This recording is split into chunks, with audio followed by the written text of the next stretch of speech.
श्री स्वामी समर्थ. आज माझा आवाज आहे ना थोडा खराब येतोय कारण की मला सर्दी खोकला जाम झालेला आहे, त्याच्यामुळे ना मला बोलायला पण त्रास होतो, तर आवाज माझा कमीच येईल.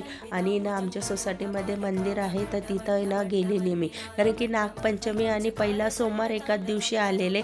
आणि घरून दूध पाणी वगैरे सर्व अष्टगंध धूप दीप सर्व घेऊन गेलेली, अगरबत्ती वगैरे आणि कापूर पण घेऊन गेली, आणि भस्म वगैरे जे लागतं साहित्य ते सर्व घरूनच घेऊन गेली.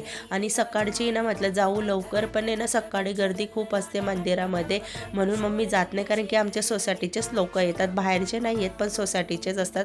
आणि मोठं मंदिर आहे. कधीतरी मी ना व्हिडिओ वगैरे तुम्हाला अपलोड केलेले आहेत, पण बघा तुम्ही, खूप मोठं मंदिर आहे. गणपती पण आहे तिथं, आणि राधाकृष्ण आहे, म्हणजे आहेत बरेचसे 3-4 देव ठेवलेले आहेत. आणि पिंड आहे इकडनं आहे ना, पिंड वगैरे ठेवली. म्हटलं चला आता आपण आहे ना, नागपंचमी आहे तर आता खालीच जायचं आणि पूजा करून घ्यायची. तशी तर मी तुम्हाला घरी एक व्हिडिओ अपलोड केली आहे, तर घरी मी अभिषेक वगैरे करून घेतला आणि शिवमूठ पण घरी केली आहे, ती तर तुम्ही बघितली असेल व्हिडिओमध्ये. आणि मस्तपैकी पूजा वगैरे करायला घेतली. तिथपर्यंत होतेच तरी 4-5 जण तर आजी होतेच तिथं आलेले पूजेला, कारण की नॉर्मली लोक आहे ना सर्व कामं वगैरे करूनच दुपारचे येतात.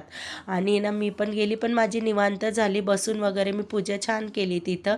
आणि ना झाली माझी शिवमूठ पण मी अर्पण केली तिथं, तांदळाचीच होती. आणि छानपैकी मस्त माझा ना खूप भारी दिवस गेला, कारण की ना तस दुपारपर्यंत घरातली कामं निवांत सर्व आवरून म्हटलं नंतर आपण खाली जायचं. आणि मिस्टर बोलले चल आता मी जातोच आहे कामाला, तर चल सोबतच. मग त्यांच्यासोबतच मी खाली उतरली, ते गेले कामाला आणि मी इथं मंदिरात आली. मंदिर आमचं खालीच आहे. आणि हो, असा होता माझा आजचा दिवस. बाय गाईज, कशी वाटली व्हिडिओ?